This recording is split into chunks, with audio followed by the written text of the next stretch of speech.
E hoje eu vou ensinar vocês como tirar uma nota máxima na competência 5 do Enem, que é a competência mais técnica, mais estratégica, a da proposta de intervenção, que gera aí tanto bafafá, tanto folclore, e é uma coisa tão simples. Se vocês percebessem como é fácil a gente tirar uma nota máxima na competência 5, gente, e é uma competência que realmente a galera vai mal. Eu não consigo entender por quê. Muitas vezes é falta de um auxílio mesmo. Vamos lá? É possível, então, tirar uma nota máxima na competência 5, na conclusão do Enem? Gente, é mais que possível. É óbvio. Por quê? Porque é o critério mais técnico possível, mais técnico do mundo, tá? Vamos lá? Primeiramente, o Enem é a única prova que exige uma proposta de intervenção.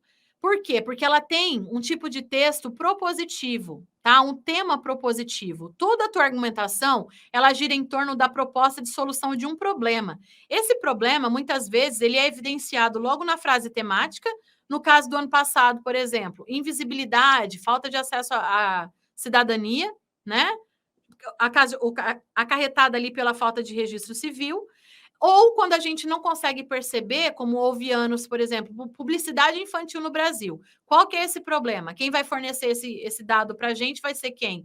A nossa coletânea, tá? Então, sempre vai ter um problema a ser resolvido. A proposta de intervenção, gente, ela tem que girar em torno desse problema e não em torno da minha argumentação, tá? Tem que ser uma proposta de intervenção que vai solucionar esse problema.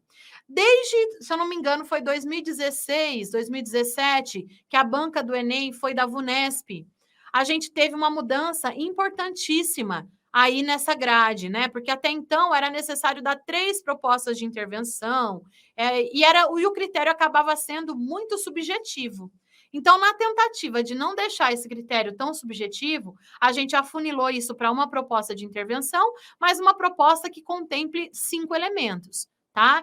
É muito importante que a gente não fira os direitos humanos, né? Então, opiniões muito radicais, elas não são bem-vindas. Tem que cortar a mão do fulano, tem que deixar ali morrer as mínguas. Cuidado com isso, tá? Então, quando a gente propõe ali a pena de morte, a prisão perpétua, primeiro, é algo que eu não aconselho vocês a colocarem. Aí vai depender muito do olhar do teu corretor, a forma como você constrói esse tipo de solução, né? Se você constrói no intuito de, é a pena de morte para o outro sofrer e tal, bom, isso já cai aí no ferimento aos direitos humanos. Então, primem por não usar esse tipo de questão. Ela deve levar em consideração o problema a ser tratado, como eu falei para vocês anteriormente, e os aspectos mencionados na introdução também devem ser levados em consideração para que não haja ruptura. É por isso que eu falo para vocês, a configuração do projeto é muito importante. Então, tem que fazer sentido com a problematização do meu texto, tá? E não necessariamente com os itens apresentados na minha argumentação, como muita gente fala aí, tá? Vamos lá. Aqui nós temos uma estrutura. O parágrafo de argumentação, gente, ele também é um parágrafo de microestrutura textual. O que significa isso, microestrutura textual? A estrutura dentro de um texto dissertativo, ela corresponde a um momento de introdução de ideia, um momento de desenvolvimento e um momento de conclusão de ideia. Todo parágrafo, tá? O texto ele tem esses momentos e todo parágrafo também tem esses momentos. E a conclusão ela não vai ser diferente, tá? Então aqui eu tenho uma estrutura fixa de conjunção conclusiva mais a frase de efeito, que seria uma espécie de introdução da ideia do meu parágrafo. Essa frase de efeito, gente, ela vai falar sobre, ou a gente retoma a tese com ela, ou a gente fala da necessidade de solução. A necessidade de solução, eu acho mais legal aqui para a gente iniciar esse primeiro momento do texto, tá? O segundo momento é onde a gente vai colocar ali os 5 elementos exigidos pelo Enem. Que elementos são esses, Pro? Agente, o responsável pela ação, a ação, o modo, o efeito e o detalhamento.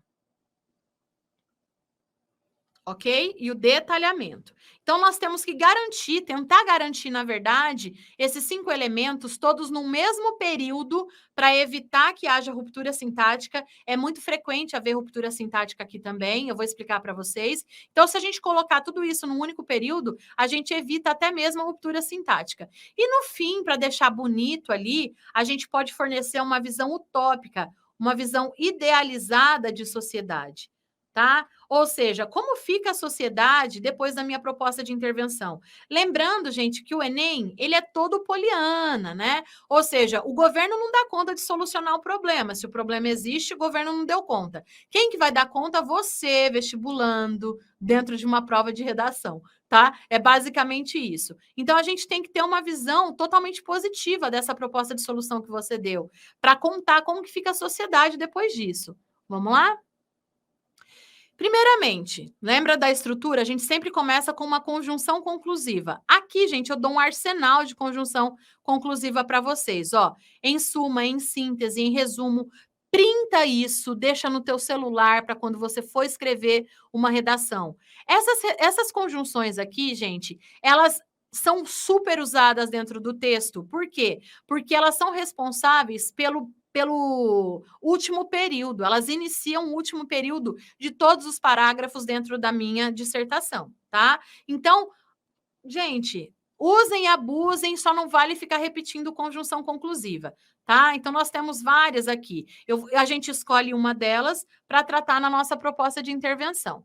Aí, o que seria a frase de efeito? A frase de efeito, ela retoma a tese, no caso de reafirmar uma certeza, né? No caso de reafirmar um ponto ali, se eu opto, né? No caso de reafirmar a importância da análise, a importância da reflexão, no caso de eu optar por uma tese assim, e a necessidade da proposta de intervenção. Eu acho, gente, que essa aqui combina bem mais com um tema propositivo, tá? A gente fala, logo é necessário uma solução para o problema. Logo é necessário pensar em soluções plausíveis, né? Reiterarmos soluções para o problema. Pronto. É a frase de início ali, né? Que vai configurar a introdução dessa ideia. Aí nós temos os 5 elementos juntos. Vamos lá, vamos ver como que a gente constrói esses 5 elementos, né? A gente é sempre uma instituição que deve ser grafada com letra maiúscula. Então, olha lá, escola, governo, Ministério da Saúde, Ministério da Educação, tudo com letra maiúscula, tá, gente? É importante. Professora, por que escola com letra maiúscula, gente? Porque nós estamos tratando da ideia de instituição. Então, se eu coloco escola com letra maiúscula e igreja, a gente não se remete apenas ao espaço físico, tá? A escola com letra minúscula é o espaço físico, com letra maiúscula são os alunos, os professores, a comunidade escolar, os pais, a equipe gestora, tudo. Então, quando eu coloco igreja com letra minúscula, eu não estou falando ao espaço físico da igreja, né? Eu não estou mencionando isso. Eu estou mencionando o quê? Eu estou mencionando justamente a quem faz parte, né? As pessoas que frequentam a igreja, os padres, o ambiente físico, tudo, tá? Então, sempre a instituição é uma pedida melhor aí dentro de todo esse contexto. Aí a gente tem a ação. Deve mais presente do indicativo. Presente do indicativo mais o infinitivo. Esse verbo aqui, gente, uma coisa que vocês costumam fazer é o quê? Colocar, tipo, deveria, ou se o governo fizesse. Essas construções com iria, que é o pretérito, o futuro do pretérito do indicativo e o pretérito imperfeito do subjuntivo, elas devem ser esquecidas. Por quê? Porque elas dão ideia de dúvida. A dúvida nunca pode pairar uma dissertação. Se vocês fizerem esse tipo de construção, a nota de vocês não vai passar de 2, ou seja, não vai passar de 80, tá? Numa escala que vai até 200. Então, nunca, sempre o verbo deve no presente do indicativo mais o infinitivo. Deve fazer, deve construir, deve implementar, beleza? O modo, gente, por meio de, por intermédio de, fica fácil para o corretor visualizar esse modo. Então, o que vocês puderem facilitar para esse corretor que tem 200 textos para corrigir, é por isso que eu disse que esse critério ele é muito técnico, né? O que você puder facilitar para o corretor, você facilita por meio de ajuda ali, ajudinha que ele pode visualizar na hora de corrigir, tá? Então, sempre iniciem o modo com por meio de, por intermédio de. O efeito, olha aqui, para que, a fim de, com o fito de, com o intuito de. A palavra conscientização vocês gostam bastante, tá? Essa palavra, gente, ela só vai aparecer no efeito. Conscientizar enquanto verbo nunca pode ser usado, tá? Não pode ser usado. Aí nós temos o detalhamento que pode estar presente no agente, na ação, no modo, no efeito. Uma dica que eu vou dar para vocês: quanto mais detalhamento, melhor para você. Já garante, porque se o corretor ficar em dúvida, será que é detalhamento, será que não é? A tendência é ele não aceitar, se ele ficar em dúvida, esse detalhamento. Mas se você detalhou outros itens, consequentemente, você vai acabar acertando, né? Então, vamos lá. Como que seria um detalhamento do agente, Pro? Eu vou falar sobre questões que vocês costumam errar, tá? O MEC, Ministério da Educação, isso aqui funciona como detalhamento? Não. Isso aqui é simplesmente a explanação da sigla, gente.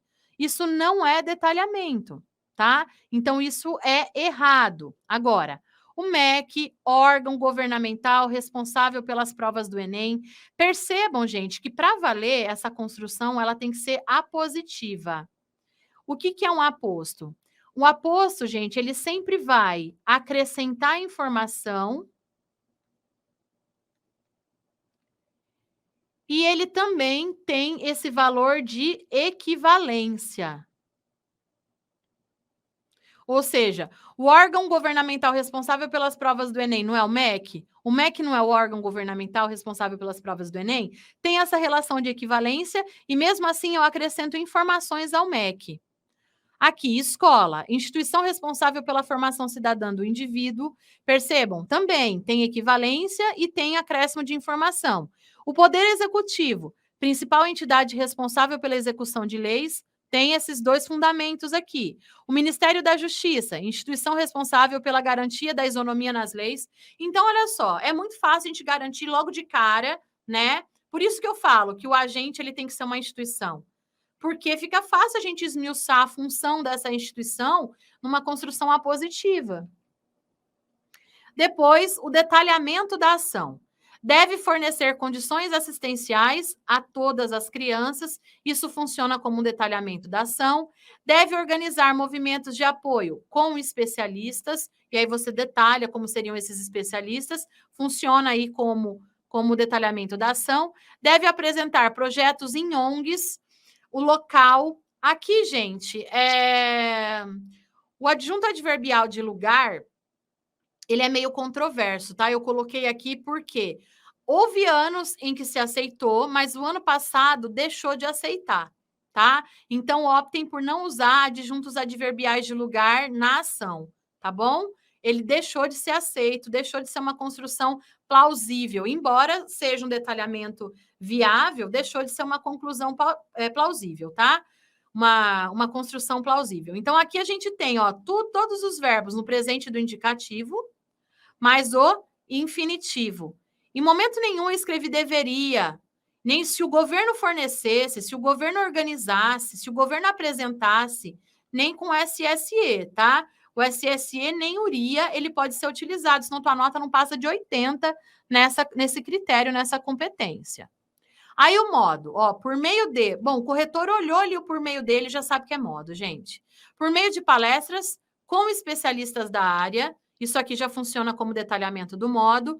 Por meio de entrevistas com indivíduos que sofreram esse tipo de abuso, já funciona como detalhamento do modo. Olha o por intermédio de também auxiliando aí, no caso, o corretor do teu texto. E o efeito, para que os indivíduos se conscientizem da busca por melhores condições de vida, assim a sociedade tende a ser mais justa e mais feliz. Lembra daquela construção que eu coloquei, que o último período a gente vai falar de uma visão idealizada, de uma visão utópica?